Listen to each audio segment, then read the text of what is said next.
Hello बच्चों, आज हम पढ़ेंगे राज्य के नीति निर्देशक तत्व और उनका अर्थ, उद्देश्य व स्वरूप।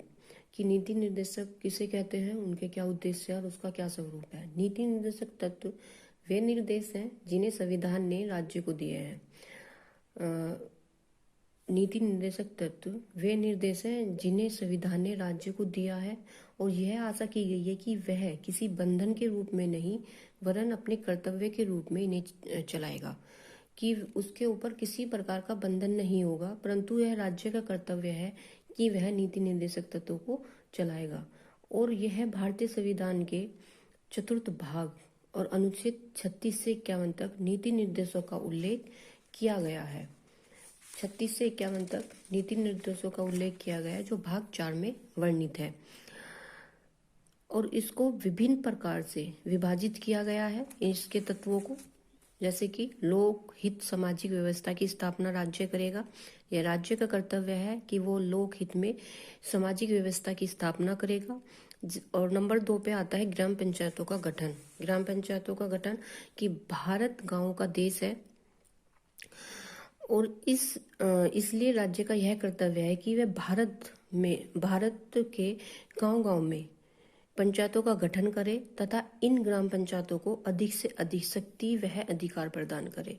कि यह राज्य का कर्तव्य बनता है कि वह भारत के गांव-गांव में ग्राम पंचायतों का गठन करे और इन पंचायतों को अधिक से अधिक उनकी शक्तियां वह उनके अधिकार वह उन्हें प्रदान करे।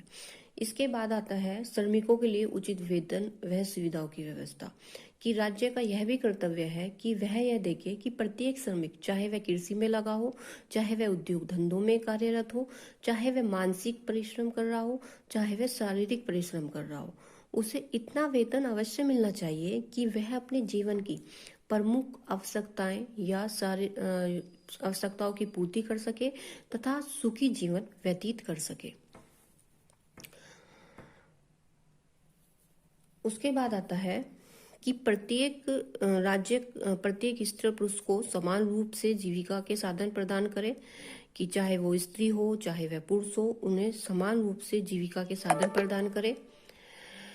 और राज्य प्रत्येक नागरिक को, चाहे वह स्त्री चाहे वह पुरुष हो, समान कार्य के लिए समान वेतन प्रदान करे। मतलब ऐसा नहीं है कि वह स्त्री है और वह पुरुषों के समान कार्य नहीं कर सकती तो उसको हम कम वेतन दें, ऐसा नहीं है। अगर दोनों का कार्य एक समान है, चाहे वह स्त्री हो चाहे वह पुरुष हो, तो दोनों को ही समान वेतन दिया जाएगा।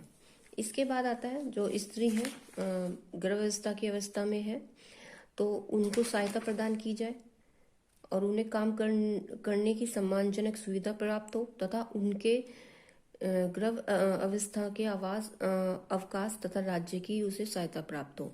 मतलब उसे इस स्थिति में राज्य यह व्यवस्था करेगा अवकाश की कि उसके अगर वो कार्य नहीं भी कर पा रही है तो उसका वेतन नहीं काटा जाएगा। इसके बाद आता है अनिवार्य निःशुल्क शिक्षा। कि संविधान द्वारा राज्य को यह भी आदेश दिया गया है कि वह संविधान लागू होने से 10 वर्ष की अवधि में 14 वर्ष तक के सभी बालकों के लिए निःशुल्क अनिवार्य शिक्षा की व्यवस्था करे।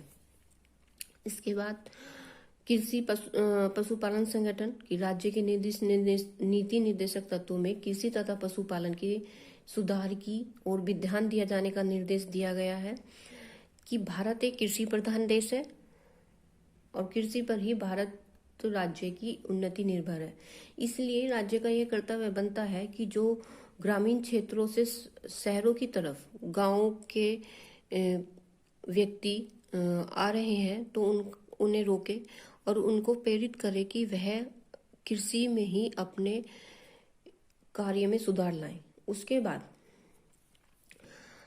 जो है राष्ट्रीय स्मारकों का संरक्षण। कि जिस प्रकार से हमारी संविधान के अनुच्छेद 49 में कहा राज्य को आदेश दिया गया है कि वह राष्ट्रीय महत्व के स्मारकों, स्थानों, वस्तुओं की रक्षा करने का प्रयत्न करेगा और जो राष्ट्रीय स्मारक मतलब पुराने राष्ट्रीय स्मारक हैं उनकी देखभाल करेगा तथा उन्हें नष्ट होने से बचाएगा। इसके बाद आता है अंतर्राष्ट्रीय शांति व सुरक्षा संबंधी तत्व। संविधान के अनुच्छेद 51 में कहा गया है कि राज्य का यह कर्तव्य होगा कि वह अंतर्राष्ट्रीय शांति व सुरक्षा के क्षेत्र में वृद्धि करे। और नीति निर्देशक तत्व राज्य के द्वारा नागरिकों